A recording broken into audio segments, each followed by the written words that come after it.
Hello, strangers!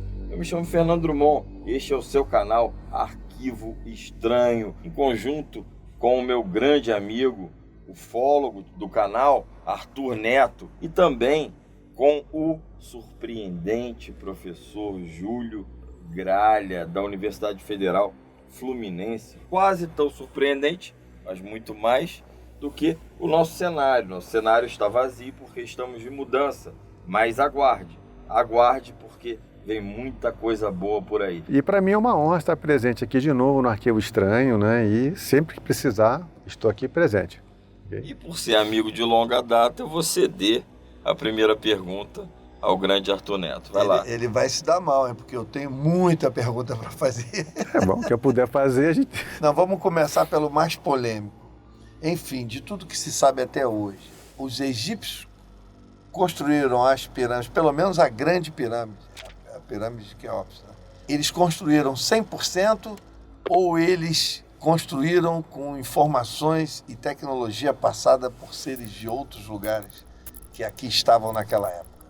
O que a gente pode sugerir nos dias de hoje? O que a ciência fala sobre isso? Então, vamos pensar assim. Há 50 anos atrás, não se tinha o nível de tecnologia na arqueologia, né, para se identificar certas situações, certos problemas. Então, teorias diversas, não, alternativas, e quando eu falo alternativa, não é pejorativo, tá? Assim, são teorias alternativas, elas eram mais fáceis de serem construídas. O que aconteceu nos últimos 10 anos é que a tecnologia se ampliou de tal forma que hoje a academia, né, defende claramente os egípcios como construtores, né, e a tecnologia dos egípcios também. Entretanto, algumas partes ainda são inferências, né?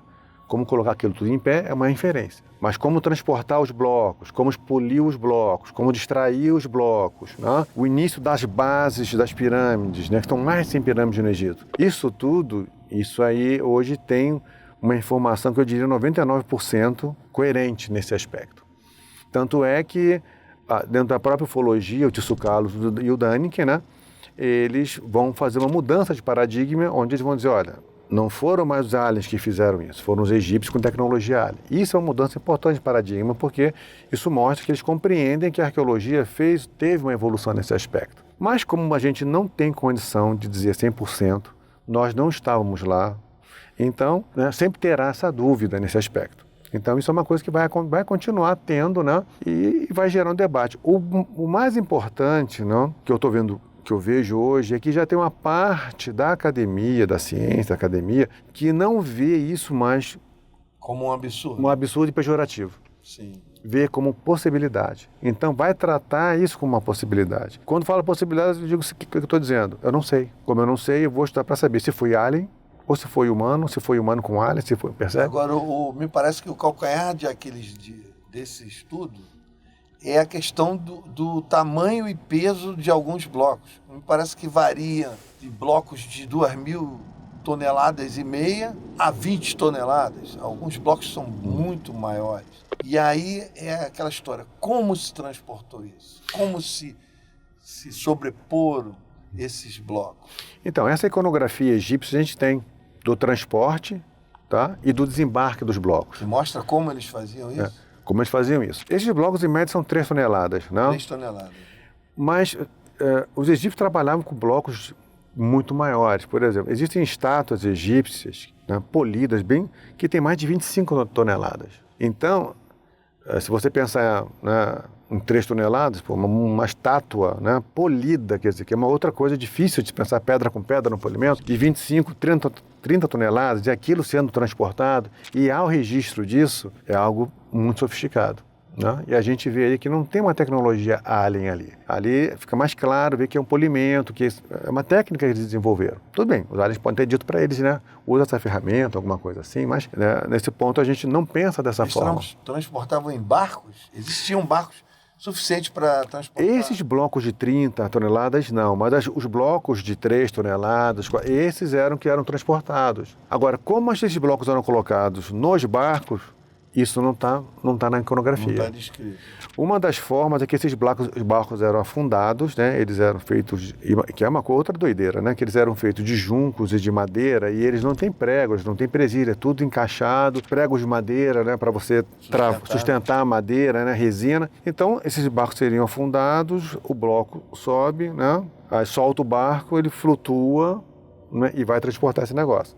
Mas que já é uma loucura. Que já é uma loucura. Então, isso, né, assim, os pesquisadores estão trabalhando nisso. Então, existem algumas lacunas ainda nesse aspecto. Mas não podemos esquecer que tem mais de 100 pirâmides no Egito, elas são, né, tem pirâmides de 60 metros, de 70, algumas claramente com uma série de falhas estruturais e problemas e tal, que são decorrentes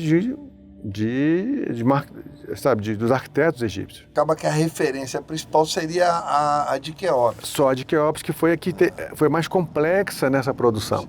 Né? A mim incomoda vários pontos. Eu vou destrinchar aqui rapidamente para você. Primeiro, a questão do revestimento. É dito que ela era revestida de algum material, algum minério branco que chegava a refletir a luz do sol que teoricamente daria para ser visto do espaço. Daria para ser vista do espaço. Essa é uma questão. E é dito também que as informações de quem fez, quando fez e como fez estariam nesse revestimento gravados, mas que ao longo dos tempos se perdeu. Que esse revestimento foi retirado, foi roubado, foi sabotado, levado para outros tipos de construções. Essa é uma questão. A outra questão é o ponto geomagnético onde a pirâmide está colocada. Hoje é dito que geomagneticamente, aquele local onde está a pirâmide de Quéops seria o centro matemático do planeta. Exato. O centro exato do planeta. E aí, como é que funciona? E tem um outro detalhe. É dito que, se eu não me engano, a altura da pirâmide de Quéops é 148,7 metros de altura, que seria uma fração da distância da Terra para o Sol, que seria 148,7 milhões de quilômetros. Eu não sei se essa informação está correta, mas como se explicaria tamanha precisão geográfica, tamanha precisão de cálculos? Será que essa fração da distância entre o Sol ela é real? Será que isso foi pensado? Então, aí lá na primeira pergunta, né? Nenhum monumento egípcio tem essas referências. Essa informação. Né? Você tem, sim, o faraó mandou fazer. Mas você não vai. O arquiteto às vezes não aparece. Eles não registravam isso. Até o nome do arquiteto vai aparecer. Sim. Né? Por exemplo, o arquiteto da Grande Pirâmide é o Yunu, chamado Yunu. Né? O arquiteto. A Grande Pirâmide é Quéops. Quéops. Você tem o nome do arquiteto, da pessoa que coordenou os trabalhos da Grande Pirâmide. A questão do revestimento em si, né, Era mármore? Era calcário, né? Eles não trabalhavam com mármore na época, né? Então, provavelmente uma pasta de calcário, aí que a gente não sabe exatamente a forma. A pirâmide daquele tamanho, isso, toda em branco. Toda em branco. Refletindo o sol e... Sem inscrição, porque as pirâmides desse período, elas não têm inscrições, nem interna nem externa. É o caso da pirâmide de Senéfero, que é pai de Quéops, a pirâmide de Quéops, né? A pirâmide de Quéfren, que é filho, né? A de Miquerinos, que é filho de Quéfren. Então, essas 4 pirâmides... São as 3 principais. Né? É a pirâmide vermelha, que quase ninguém fala dela. E agora a pirâmide foi encontrada realmente, o que restou da pirâmide, né? Que é um dos filhos de Quéops, que, na verdade, não tinha bom relacionamento com o pai. Tem uma crise ali, né? Sim. A pirâmide dele foi inacabada, ele fez a pirâmide mais distante, né? E essa pirâmide mostra que foi realmente os egípcios que fizeram, porque os egípcios começaram a fazer, desmontaram ela, uma parte dela, né? Então tem essa questão. Então esse revestimento, ele brilha assim, né? E você pode ver a distância. Então, se imagina que você caminhando, porque ninguém, né? Tinha carro, cavalo, essas coisas, né? É burrico, né? Então, as pessoas caminhando, um dia antes, ou 15 horas antes de chegar até a pirâmide, já estava vendo o brilho dessa pirâmide. Já via ela ao longe. Porque exato, porque a pirâmide ela está num platô, e ela já é alta, né? Então ela está num platô. Com relação a essas métricas elas foram desenvolvidas por um matemático chamado astrônomo, chamado Adam Smith, no século XIX. Ele faz uma série de estudos, ele vai ser o primeiro a criar profecias sobre a Grande Pirâmide, faz uma série de relações. Inicialmente é dado muita atenção atenção ao trabalho dele, mas depois viram que isso não funciona dessa forma, não tem essas questões. Ali não era o centro geomagnético. Essa questão dessas medidas, essas coisas assim, né? Ele fez uma profecia hebraica usando uma pirâmide, uma polegada piramidal, né? Que é a polegada, né?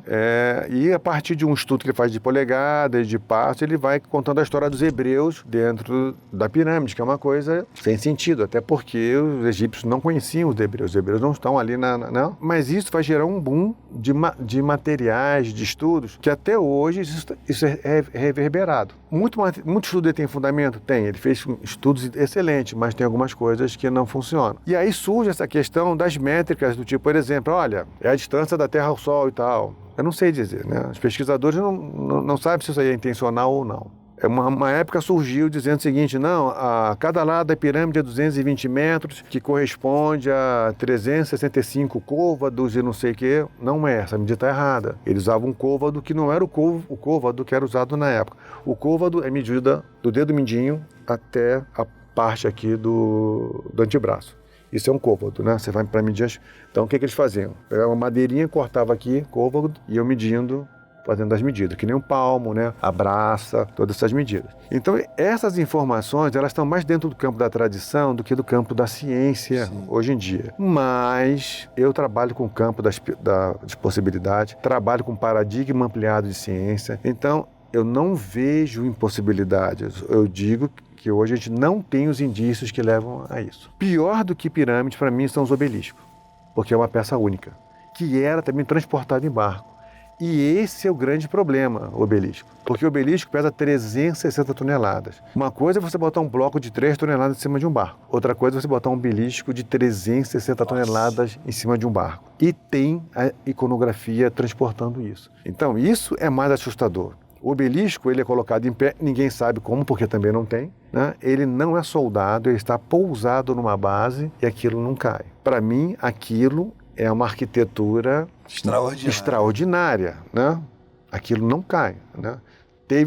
Aconteceram diversos terremotos no Egito, poucos caíram nesse aspecto. Então, assim, eu acho que os ufólogos se prendem muito, as pessoas se prendem muito às pirâmides, quando existem coisas que são mais enigmáticas do que a própria pirâmide, que é, por exemplo, o obelisco. E por falar em enigmático, a gente sabe que o povo egípcio certamente era politeísta, com muitos deuses, acreditava em muitos deuses e tal. Mas o Egito faz parte da África.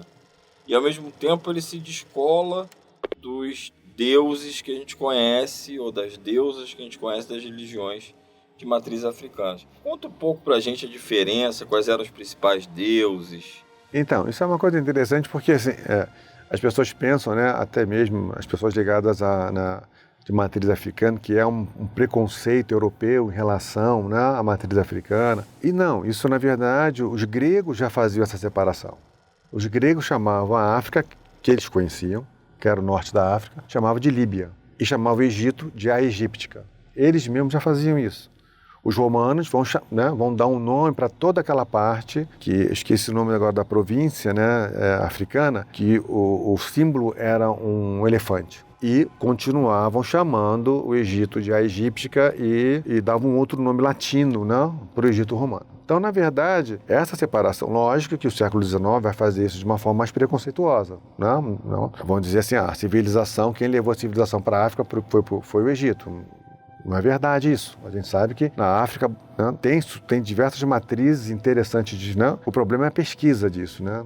Hoje é que está se trabalhando mais arqueologicamente a África do que antes, porque por conta da falta da escrita e por conta dos materiais perecíveis. Né? Essas sociedades não deixam muito artefatos que durem muito tempo, ao contrário disso. Então, com relação aos deuses, o que a gente percebe? Não há uma noção de orixá nesse aspecto. Apesar de que, por exemplo, você tem lá o mundo, você tem o deus Ptah, que é um deus ferreiro, não é guerreiro, mas que tem uma ligação com Ogum, né, na verdade, com essa noção do ferro, né, dessa manipulação. Tem o deus Montu, que é um deus da guerra, que teria uma ligação né, vamos dizer assim, com Ogum, vamos dizer assim, com Orixá, Ogum, né? Então, o que acontece é que esses modelos que a gente chama de arquétipos, eles estão presentes tanto no Egito quanto nas religiões de matriz africanas, só que em divindades diferentes ou não só em uma divindade. Agora, se você pensar em termos de oferendas, de culto, não tem muita diferença. Você faz as oferendas, você faz matança, o Egito tem matança. Os esotéricos e tal. Você fala em matança... Matança é a morte ritual do animal, né? Em um ritual, né? E quais são os animais lá mais comuns? Por exemplo, o touro, o porco, eles eram, né? Em determinados rituais havia essa, né? A morte ritual, né? Vamos dizer assim, do animal. Mas era sempre que acontecia? Não. Isso era em grandes festivais, uma elite, porque a pessoa simples vai fazer esse ritual, não vai usar animal. Não vai usar um ganso, não vai usar isso. Ele vai usar materiais, vai usar o quê? Frutas, né? Pão, percebe? Não vai utilizar esse tipo de corte, né?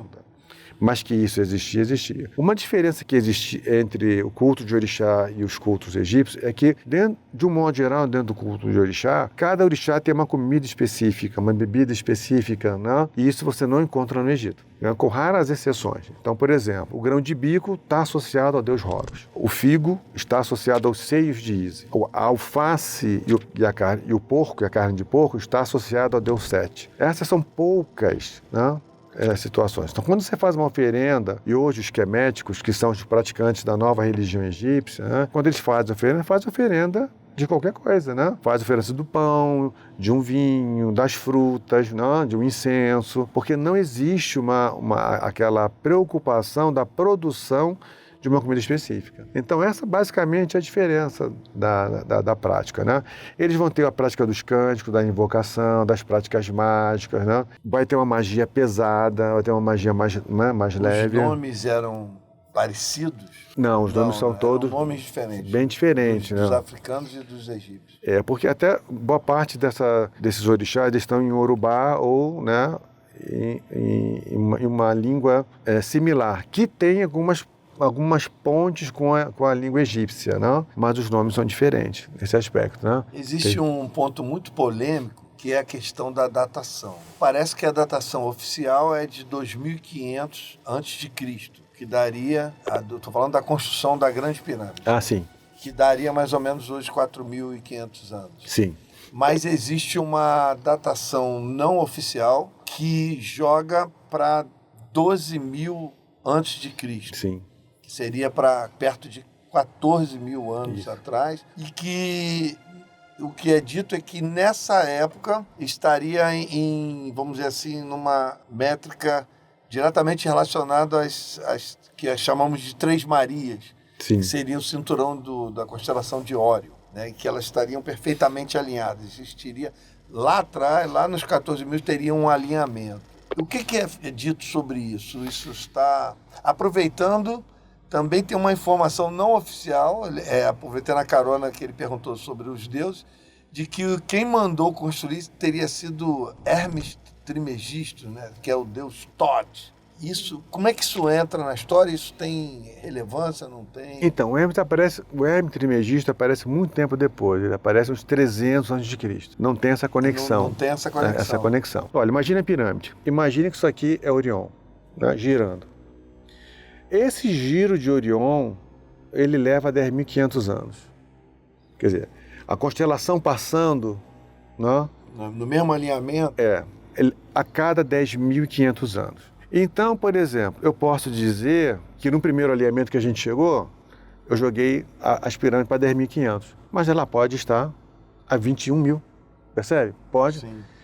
Se tomar só por base um alinhamento, é frágil, porque esse alinhamento ele se repete. Ele se repete. Né? Agora, Ou seja, aquele seria só um ciclo, mas quantos outros? Quantos não passaram? Já passaram. Então, por exemplo, Orion era extremamente importante, como Sírios era extremamente importante para os egípcios, né? Orion representava o deus Osíris e Sírios representava a deusa Ísis. Então, que há essa conexão... A imagem, né? A imagem da constelação de Orion é o arqueiro, né? O caçador. Né? Os egípcios vão desenhar uma barca... Lembra um perfil egípcio.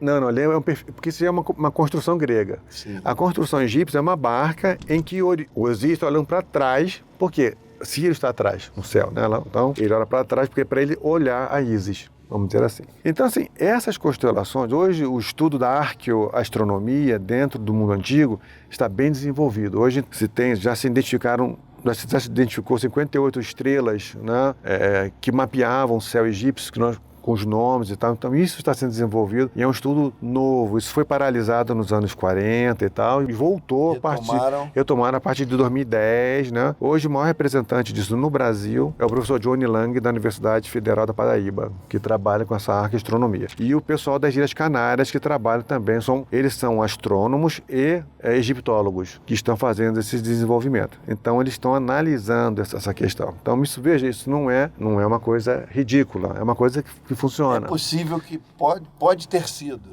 Qual é o problema que nós achamos que é difícil? Porque tem um componente que eles acrescentam de que, por exemplo, a esfinge do leão, nesse mesmo período estaria em alinhamento com a constelação de Leão. Sim.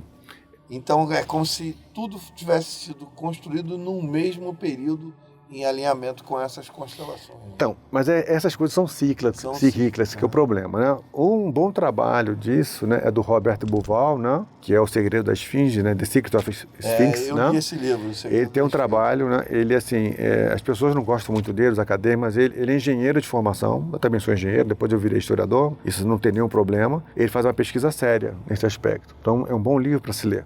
Esse aspecto dele, eu li esse livro. A teoria dele é uma teoria, vamos dizer assim, plausível, entendeu? Você pode discordar, mas ela é plausível nesse aspecto. Mas ainda não... os acadêmicos de hoje ainda não confirmam. Não confirmam. Por que não confirmam? Porque a arqueologia não encontra nada nesse período. Ela está 12 mil anos, então vamos fazer escavações profundas até para ver se a gente encontra alguma coisa. E e a arqueologia, até o momento, não encontrou nada além de 4.000 a.C., alguma coisa assim. O primeiro problema que acontece, né, vamos dizer assim, para a gente dificultar essa situação toda, né, é a questão do ciclo de Sírios. Sírios, ela tem um ciclo de 1.460 anos que se associa à cheia do Nilo. Então, a cada 1.460 anos, ela bate com a cheia do Nilo. O Nilo transborda? Exatamente. Está transbordando o Nilo, Sírios está aparecendo no horizonte. E os egípcios marcavam isso. Olha. Na nossa época, chegamos a ver isso? Hoje não, porque tem a barragem de Assuã, que não deixa fazer. Mas se não tivesse, a gente conseguiria ver. O que acontece? Olha a doideira, né? Eles marcavam isso. Lógico que é um grupo sacerdotal, são as efemérides, né? Eles vão observando todo ano. A pessoa passava a vida fazendo isso. O que aconteceu, então? Foi descoberto um documento que mostra que por volta de 2.700 alguma coisa antes, 2.500 e pouco antes de Cristo, está marcado lá esse ciclo. Ou seja, se está marcado esse ciclo é porque 1.460 anos antes disso, alguém marcou isso. Também. Então, né, ou seja, já tem mais de 4.000 anos aí, antes de Cristo aí. E nada impede que alguém ali tenha marcado mais de 1.460 anos para trás, né? Só que nesse momento, eles podiam ter um conhecimento astronômico sofisticado, mas assim como Stonehenge, por exemplo, eles não eram ainda senhores da pedra. Eles eram senhores do céu, eles conseguiam ter a visão astronômica. Mas as coisas eram feitas de madeira, eram feitas em tecido, e isso não sobreviveu. É o que acontece hoje com o Göbekli Tepe, lá na Turquia, né? Que foi, na verdade, uma descoberta importantíssima, porque mostra, né, que a sociedade humana foi capaz de produzir, há 12 mil anos atrás, uma sociedade pré-histórica, produzir um conjunto templário sofisticadíssimo, como é o de Stonehenge também, né? Isso traz um certo medo, uma ansiedade, porque você vê que 1.000 anos, numa escala universal, é nada, é um estalar de dedos. É um estalar de dedos. Mas a nível de uma transformação de sociedades inteiras é muita coisa. É muita coisa. Porque o que é dito é que o Egito, nesse passado, foi uma selva maravilhosa, riquíssima. Né? É verdade. E até tem uma corrente que diz que os próprios egípcios esgotaram essas reservas naturais. Esgotaram Fica a lição para nós, né? Sim. Esgotaram a natureza, esgotaram todas as... Existe uma corrente que diz que grande parte dessas sociedades antigas, elas sucumbiram pela fome. Por elas mesmas. Por elas próprias. Então é uma grande lição para todos Isso, nós. a gente está vendo esse filme. É. E por falar em ver esse filme, o Arquivo Estranho tem uma parceria com o portal Fenômeno do nosso querido Jackson Camargo. Jackson Camargo. É um canal de ufologia, astronomia, ciências em geral, paranormalidade e mistérios. Diga-se de passagem, vem produzindo boletins periódicos de alta qualidade. De alta qualidade, e em breve teremos o próximo boletim já pelo Arthur. E é só você digitar www.fenomenum.com.br. Posso fazer um adendo a esse? Claro. O canal do Jackson foi um dos primeiros canais a colocar artigos de astrofísicos, de cientistas tratando de ufologia. Porra, eu não sabia disso. Que legal. Ou seja, trazendo gente acadêmica para falar. Ele né, fazia a pesquisa dele e colocava lá o link do artigo do astrofísico da universidade e tal. Então, ó, mais um mérito para o Jackson e mais um motivo para você acessar o portal Fenômeno. Vamos mudar de continente agora? Vamos vir para a América. Incas e Maias. Quais eram os deuses que eles veneravam? Por que eles sumiram? Como eles sumiram? Eu sei que isso dá um programa inteiro, mas poderia ter algum envolvimento alienígena nessa questão? Então, sim, eu trabalhei muito tempo com a cultura pré-colombiana, parei, né? Não sou o maior, né, especialista, mas a gente pode falar da seguinte forma, né? O que acontece hoje, a gente fala dos Incas, né? E os Incas é como se fosse o último nível das sociedades sofisticadas que existiam no Peru, o que ficou. Mas tem a cultura Moche, a cultura Ximu, que eram extremamente sofisticadas e hoje estão descobrindo outras culturas que eram, vamos supor, foram passadas a ser controladas pelos Incas, que produziam pirâmides, sabe, assim, de uma magnitude muito também grande. Com uma relação astronômica palpável. Né? Palpável, né? A maior pirâmide que a gente tem notícia hoje é uma pirâmide olmeca, que na verdade era um morro. Todo mundo achava que era um morro. E tinha uma igreja no topo. Quando começou a se escavar, e viu que na verdade ela tinha camadas, é uma pirâmide de terra. Não é como a pirâmide egípcia aberta, né? São pirâmides claramente pré-colombianas, que elas são, na verdade, patamares. Uma ou outra que você tem entrada. E ela é gigantesca. Então, assim, hoje existe... Está onde? Está no Peru? Está no Peru, essa. Né? Se não me engano, está no Peru. Mas o que está acontecendo hoje, não só no Peru, mas como no México, é que a arqueologia né, ela vem trazendo à tona uma série de informações que está alimentando os grupos ufológicos, né, para produção de novas teorias. Né? Não se tem claro, por exemplo, eu não conheço narrativas claras, né, dessa presença. A não ser os crânios, né, os crânios alongados, que quem trabalha é o Brian Foster, né? O Brian Foster que fez uns estudos lá esqueci no museu, é um museu, né, onde ele faz os estudos desses crânios alongados, que alguns dizem que é supostamente são humanos, ou são alienígenas, né? Mas tem uma outra terceira teoria. Na verdade, um humano viu um alienígena de cabeça alongada. O que ele fez? Fez com os filhos que fizessem imitar os deuses. Então, isso ainda está um pouco embrionário, nem embrionário, né? Eu digo embrionário na academia.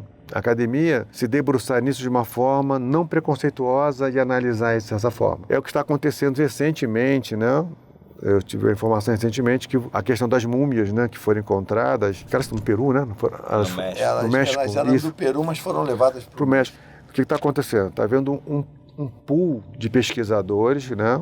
Parece que o custo do projeto todo é mais de $1 bilhão para realmente chegar à conclusão. Determinar, né? Determinar se elas são ou não. Então, houve uma resistência no período mexicana, né? Uma resistência. De um modo geral, assim, eu entendo que a academia resista um pouco, né? Entendo. Por que eu entendo? Porque não é fácil se expor. Então, às vezes, um arqueólogo, um professor, alguma coisa assim, fica muito difícil, ele fica vulnerável a uma exposição dessa. Ele vai perder verbas de pesquisa, vai perder... Não. Então, assim, tem pessoas que não fazem isso. Por outro lado, outros fazem, não estão preocupados com isso. É meu caso. Porque parece ser uma pequena descoberta, na realidade mudaria...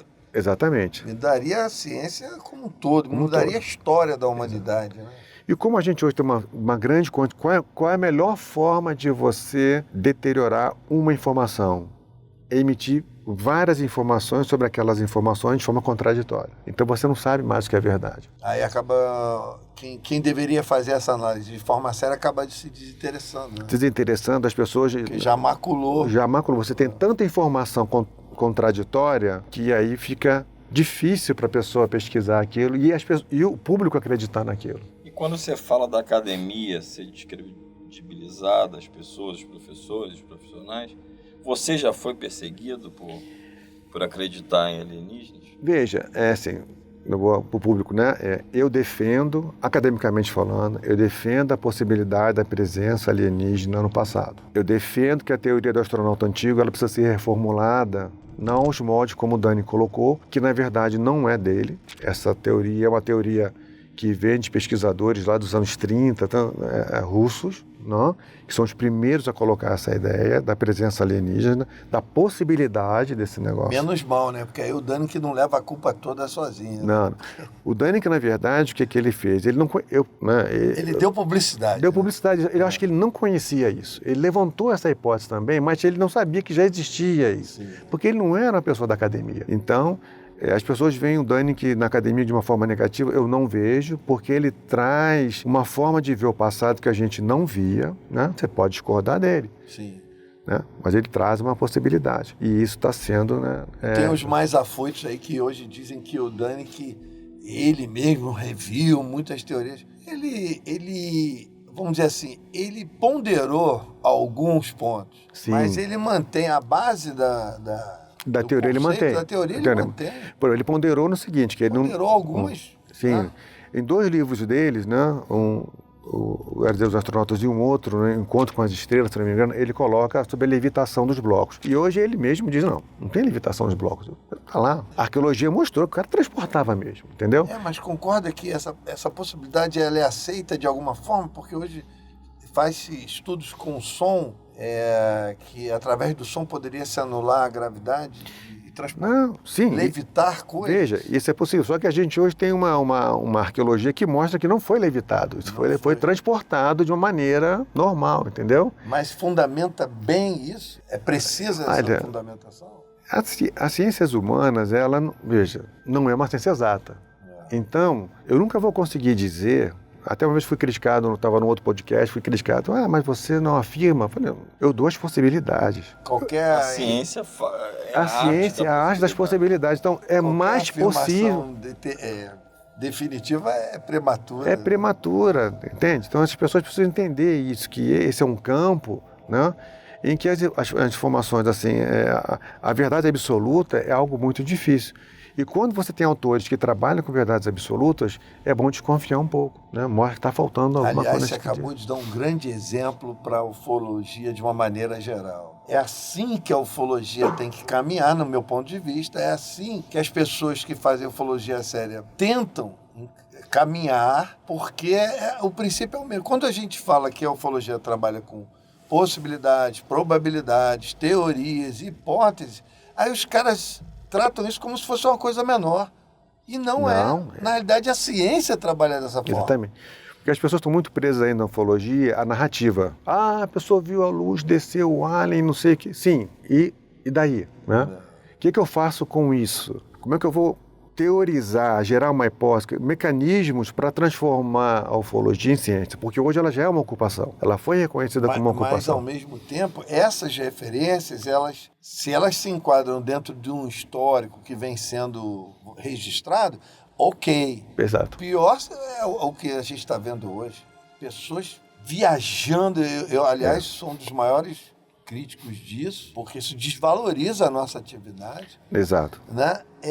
As pessoas estão viajando absurdamente. E se você tiver um mínimo de conhecimento da história da ufologia no âmbito mundial, quando você olha determinadas afirmações, você vê claramente que aquilo ali é pessoal. Aquela pessoa está imbuída de uma questão de, não sei se é ego, não sei se é necessidade de se sentir relevante, fazer parte de alguma coisa, porque são histórias que vêm preenchidas de clichês que nós que estamos na praia aí já estamos cansados de conhecer. E isso detona a ufologia na academia.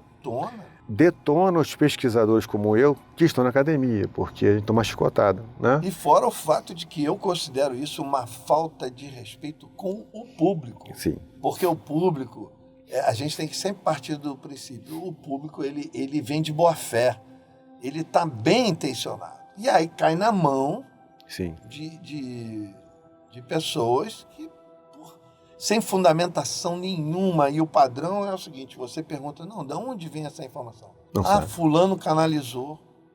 Ninguém sabe. Se o convidado vem com uma informação desse tipo, nós também caímos na mesma armadilha, porque nós não podemos desrespeitar o convidado. O Arthur também falou que a gente recebe uma série de convidados, vai receber uma série de convidados que vão trazer essas questões de forma séria e outras questões de forma que a gente vê que é uma fantasia, né? Então, nesse aspecto que é hoje, que é o outro patamar que a ufologia está entrando, que é essa ufologia multidimensional, eu não sei o nome para ela ainda, né? Assim, não tem um conceito. Eu vou dar um exemplo para vocês que aconteceu, não vou citar, né? Eu já até comentei no outro, mas acho que vale a pena. Nós fizemos uma descoberta arqueológica, eu e uma outra professora, né, de populações antigas aqui do Brasil, 2.000 anos para trás, aproximadamente, numa região no norte fluminense. No norte fluminense. O que aconteceu? Tem lá os artefatos, tudo bem. E aí, se eu não me engano, eu fui no centro espírita e uma preta velha falou, olha, tem muito bicho grande lá ainda, escondido debaixo da terra. Chamou de bicho grande? Bicho grande, esse termo. Agora imagina, telespectador, nossos amigos aqui. Eu vou chegar para o IFAM, que é um instituto que me dá autorização para escavar alguma coisa. Eu vou dizer, olha, uma preta velha acabou de me dizer que tem um montão de bicho grande lá onde eu estava. E vamos lá. Você me dá um aval para eu escrever? Não vai acontecer. Percebe? Então, essas questões da canalização, da tradição, né, é que eu chamo de um paradigma ampliado de ciência. Quando essas coisas acontecem, a gente tem que tentar trazer isso por referencial mais próximo da ciência para fazer o quê? Para poder trabalhar isso. Dá um mínimo de validação. Exato. Então, eu vou ter que criar uma história para o IFAM, né, que não é essa. Né? Eu vou ter que analisar lá um exemplo. Criar um artifício. Um artifício, mas acadêmico. Olha, encontramos várias populações, tem lá os vestígios assim. Existe a possibilidade de ter muito mais. Existe exatamente alguma coisa assim. Eu gostaria de uma autorização para fazer um levantamento arqueológico e possivelmente depois uma escavação, entendeu? Porque eu não vou conseguir convencer. Pelo contrário, nunca mais vou conseguir nada. Né? Não, e você trouxe agora um componente que eu não tinha pensado. Mesmo eu sou um dos críticos dessa história de canalização, porque ela já vem contaminada, sim, mas a canalização pode ser séria. Pode ser séria. Ela entendeu? pode ser, vamos dizer assim, aceitável. Sim. Né? A questão é que isso acabou virando uma ferramenta na mão de quem quer falar qualquer coisa, e aí banalizou. Mas também não podemos tirar a validade de uma informação dela. Por quê? Porque como eu gosto de trabalhar com essa teoria que eu digo que eu inventei para mim, não sei se ela existe, né? Que é a teoria do campo das possibilidades. A ciência ampliada, isso é fantástico. Tem que ter um paradigma ampliado de ciência. Por quê? Porque paradigma ampliado de ciência. Os métodos científicos atuais, eles não dão conta para esse tipo de coisa. Quando você esteve aqui a primeira vez, eu fiz essa pergunta. Sim. Se ufologia era ciência ou não. Mas hoje eu faço talvez a pergunta paralela, mas num outro sentido. Foi considerada uma ocupação. O quão falta para ser considerada uma ciência? Então, isso é outra discussão que entra no âmbito filosófico, né? Então, vamos lá. No século XIX, o que era considerado ciência? Somente aquilo que reproduzia em laboratório. Então, a psicologia não era ciência, a história não era ciência. Não consigo reproduzir uma guerra dentro do laboratório. Eu posso... Um fenômeno químico, um fenômeno físico, né? Eu consigo reproduzir, biológico talvez, não consigo reproduzir no laboratório. Então esse conceito ele se perdeu, ele não funciona mais, né? Nesse aspecto. Hoje, né, eu vejo assim, tem artigos que apontam, até coloco lá no meu site, tem artigos que dizem, olha, por que a ufologia não é ciência? A base é que, infelizmente, a ufologia não se associou a um método de análise, é um método de pesquisa. Mas isso não é, veja, a MUFON, por exemplo. O MUFON, eles têm os protocolos deles de análise. Então ele tem um método. Se tem um método, é ciência. Se você tem um método para analisar um objeto de pesquisa, isso é ciência. Você pode até, na verdade, ter falhas aí nessa análise. Por exemplo... Posso dar um palpite? Pode. É porque eu penso dessa maneira. Mas, por exemplo, o método seria a base, mas a continuidade, os registros é que criariam um histórico, ou seja, então, você criariam parâmetros. Não, aí você vai criar em cima desses registros, você vai criar as hipóteses em cima daquilo. Exatamente. Você vai teorizar em cima daquilo. Você vai começar... Acho que eu faço essa autocrítica. Isso. Nos falta método, mas nos falta capacidade de registrar tudo. Você, quando vai para uma vigília, você tem que registrar uma vigília que aconteceu alguma coisa, mas você tem que registrar a vigília que também não aconteceu nada. Sim. Nós tivemos ultimamente uma vigília de um fim de semana, que na sexta-feira foi um verdadeiro festival. Uma loucura. Há muito tempo eu não tinha uma vigília tão rica, mesmo que nem tudo fosse o fenômeno OVNI, foi uma noite extraordinária, ninguém dormiu, foi uma loucura. E no dia seguinte, zero. E aí aí nessa hora que aí entra o método. Você consegue validar e valorizar a noite anterior, porque imediatamente na noite seguinte foi zero. Então você vê, chegou um ponto, só me estendendo um pouco mais, chegou um ponto tava o Rony, tinha uma galera, equipamentos, máquinas poderosíssimas, com objetivos poderosíssimos. Chegou um ponto que nós estávamos discutindo não para confirmar, validar como um fenômeno OVNI, mas para dizer que aquilo não era OVNI. Gerou discussões efervescentes para provar que não era. Você vê? Aí eu falei, não, esse grupo é muito sério. Para mim foi o que tirou de bom dali. Esse grupo é muito sério. Senão nós estaríamos ali totalmente embarcados no fato de que nós estávamos tendo um festival de OVNI. Feliz e alegre, porque viram milhares de OVNIs. Ufólogos regozijando. Nada, o pau quebrou, porque chegou uma hora que o Rony falou, isso não é OVNI.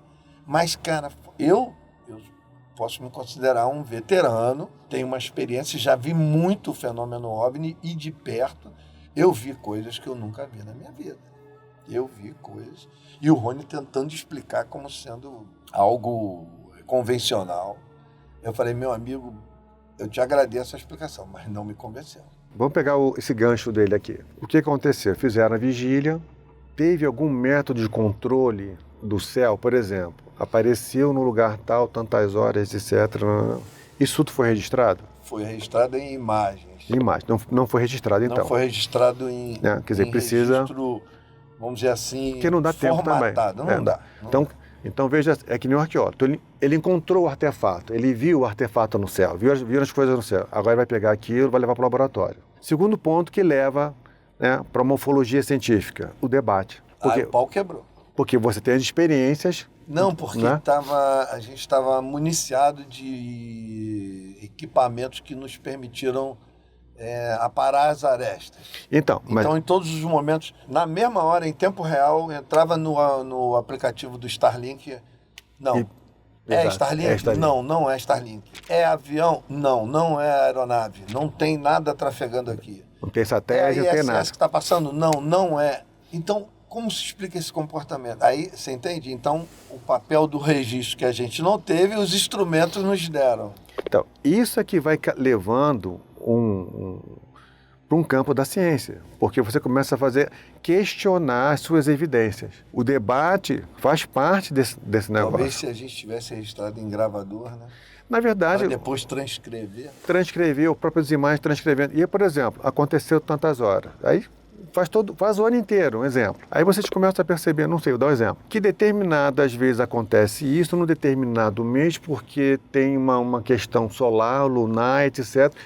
De repente, vocês conseguem encontrar um padrão. Isso é ciência, não?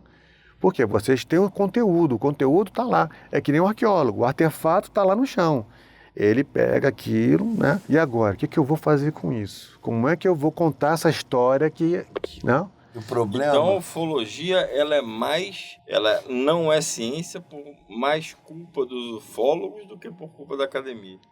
Sim. Porque nós não criamos método. Não criamos método. E outra coisa, a ufologia é uma ciência que já nasceu interdisciplinar. Né? Quando, por exemplo, uma nave pousa e deixa as marcas.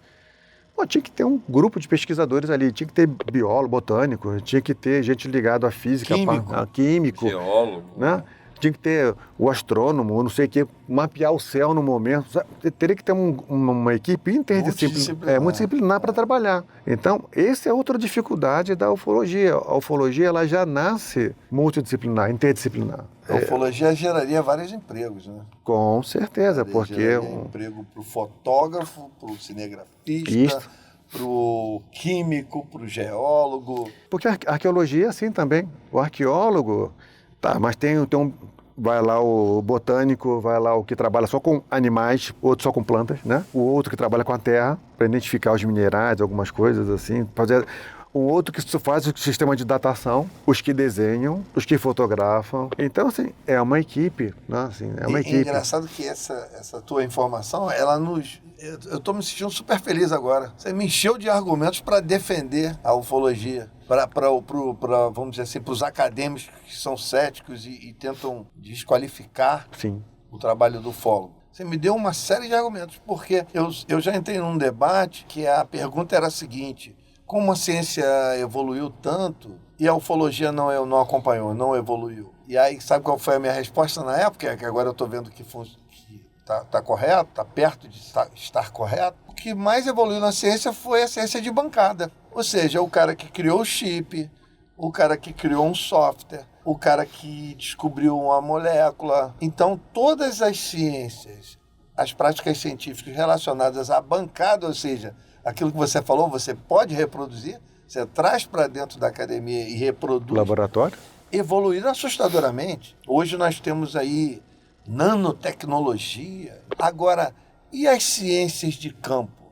Essas evoluíram tão menos ou tanto quanto a própria ufologia. Olha, acho que você poderia... Porque a ciência de campo tem inúmeras dificuldades. Você poderia dar uma outra resposta, né? Até também. Eu acho que essa é a tua resposta para os colegas. É uma ciência nova. Uma ciência nova. Embrionária. Ela é embrionária, né? Ela, em tese, teria uns 70 anos. Menos até. Eu sempre dou um chute de 80 anos. 80 anos. Mas se você pensar... Mas se for datar mesmo, tem 77 anos. 77 anos. 77. Então, você vê, é pouco. Porque, muito na verdade, pouco. Se você pensar, o grande desenvolvimento da ufologia, ela, se eu não estou enganado, os anos 80, 90, traz uma tecnologia para ajudar a ufologia. E é pouco tempo. Lá na Serra, você tem ideia, o Rony, a galera toda, estão usando equipamentos que eles conseguem mensurar a variação eletromagnética do ambiente. Cara. Vou falar uma coisa relacionada a isso, a tecnologia. Eu acho que agora o que acontece? Se tem tecnologia para fraudar, e é muito mais usada para isso, para fraudar um avistamento, eu vi aquela coisa tal ali, e está se usando muito pouco equipamento que tem câmeras objetivas para se fazer um trabalho sério. Que não é só o que acontece, que sempre você com a ufologia foi sempre tentar levar os avistamentos do lado místico, sabe? Você tem até religiões relacionadas a isso. E hoje você tem o quê? Você não tem um método assim firme, o cara vai na vigília e viu um negócio ali, ele não anotou o dia, e ele não fez outra vigília para saber se vai voltar num determinado tempo. Voltando àquele assunto que os egípcios faziam, né? Sim, mas a vantagem que a gente levou, que tinha um grupo nas câmeras, tinha um grupo monitorando as telas dos notebooks que estavam ligados às câmeras, e tinha um grupo que estava vendo a olho nu, com binóculos poderosos. Então, uma informação complementava a outra. Por isso que gerou muita discussão. Porque, de repente, o que eu via no binóculo não era o que o cara estava conseguindo captar na lente, entendeu? E aí gerou discussões, mas super saudáveis, tudo em prol de... Debates. Debate. Mas você veja, levando essas coisas que estão colocando, né, aí, que acontece muito também na arqueologia, na egiptologia e tal, né, o que as pessoas querem, né, e mesmo parte desses pesquisadores querem, eles querem um fenômeno. Ele não está preocupado, porque dá trabalho fazer pesquisa dessa forma. você passa às vezes meses num negocinho pequenininho lá que você viu num dia, entende? Então é muito mais fácil ir para uma palestra e dizer assim, olha, tá aqui a imagem do não sei o que, olha, tá aqui, não sei. Ah, possível. Mas você, por exemplo, como a Gilda faz com os contatados lá e tal, sentar, passar anos trabalhando com eles, fazendo e trazer aquilo, né? Isso é ciência. Eu sou um cara cético essas paradas, vocês me conhecem. Só que ali eu vi, e eu quis no que meus olhos veem. Só que eu não consegui ver depois com a câmera, eu abri, tava com o equipamento bom, entendeu? Eu não consegui abrir e ver, tá? Mas o que o pessoal fala de relato lá, que vê a luz laranja piscar e depois some, isso eu vi. Mas isso nos consola, porque, por exemplo, aqui para o nosso público, nós estamos falando de possibilidades reais, mas a gente tem que ter muito cuidado e a gente tem que falar sério sempre. Mas, pô, tem tanta gente entrando em canais e clicando para assistir uma mentirada deslavada, que nós que estamos na praia sabemos.